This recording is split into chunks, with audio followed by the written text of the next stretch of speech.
காடக்குறவர் கண்மணி இனவர் உன் ஐதா என்ன என்ன பிடிச்சிருக்கா என்ன தெரியும் தேடி வந்திருக்கேன் தேடி ஓடிறோமா ஏனோ போறேல போய் அண்ணனை கூப்பிடுறா பிடிச்சிருக்கா பிடிக்கல போய் என்ன போய் விசார ஓபேனே என்ன பிடிச்சிருக்கா உங்களை பிடிக்கலன்னு திட்டு ஓடி ஓ என்ன ஓ தெரியும் ஒரு நிலைமையில தான் இருக்கு போகுது மாமரம் இருக்கா அந்த மாமரத்துல போய் ரெண்டு பேர்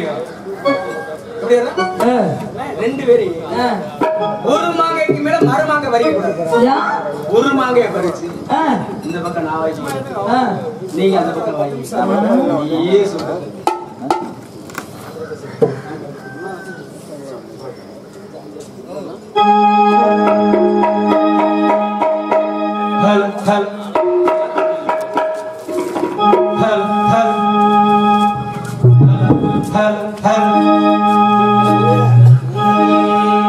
மாமரத்து பூவெடுத்து மஞ்சள் ஒன்று போடவா பூமரத்து எடுத்து போர்வையாக்கி மூடவா கண்ணே புது நாடகம் நிறைஞ்சேறிடும்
முளைப்பாறை எடுக்கும் ஆனந்தங்குள்ளவர்கள் கோயில் பெருமாடி அழைக்கின்றார்கள். முளைப்பாறை எடுக்கக்கூடிய தாய்மார்களை கோயிலுக்கு வருமாறு விழாக்கள் சார்பாக அன்போடு அழைக்கின்றார்கள். சீக்கிரம் எல்லாரும் கோயிலுக்கு வாங்க. வந்தவர் யார் எதற்காக வந்தார்? நாரதர் வந்தாலும் சபதம் போட்டு போனார். வேணும் வந்தார் பிடிக்கணும் முடிக்கணும் பிடிச்சாரா? அண்ணன் கேக்குறதா மெதுவா பிடிச்சாரா வேகமா பிடிச்சாரா? மெதுவா பிடிச்சா பைய பிடிக்கணும், வேகமா பிடிச்சா கைய பிடிக்கணும். ஏன் சாமி கோவிக்கிறேன்? அண்ணனா இல்ல மாமா வந்து சத்தியம் பண்ணு.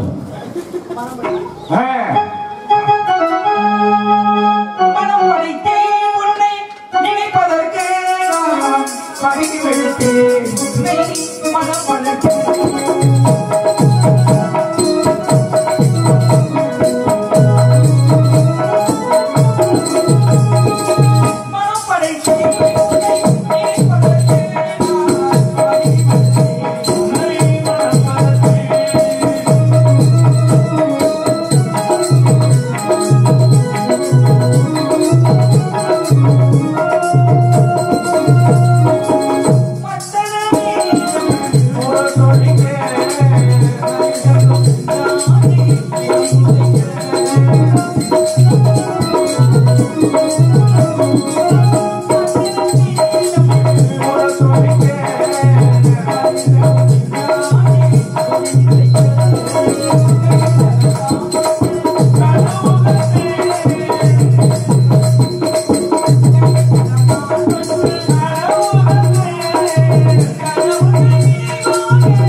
வேடனாக வந்து வேடிக்கை விளையாடுதியாம் உமக்கு என்ன வர வேண்டும் தெரியும் எனக்கு ஒரு வர வேண்டும் தெய்வானை வள்ளி அப்படின்னு இல்லாமே வள்ளி தெய்வானை அப்படின்னு எனக்கு நீங்க முதலீடு கொடுக்க வேண்டும் தாரத்திலே இரண்டாக இருந்தாலும் தரத்திலே முதல் தர வேண்டும் என்று கேட்ட காரணத்திற்காக நமது ஊர் பொதுமக்கள் அனைவருமே 16 செல்வங்கள் பெற்றும் நோயற்ற வாழ்வும் குறைவற்ற செல்வத்தோடு இன்றல்ல என்றென்றைக்குமே உமக்கே முதலிடம் கொடுத்து வள்ளி தெய்வானை சமேத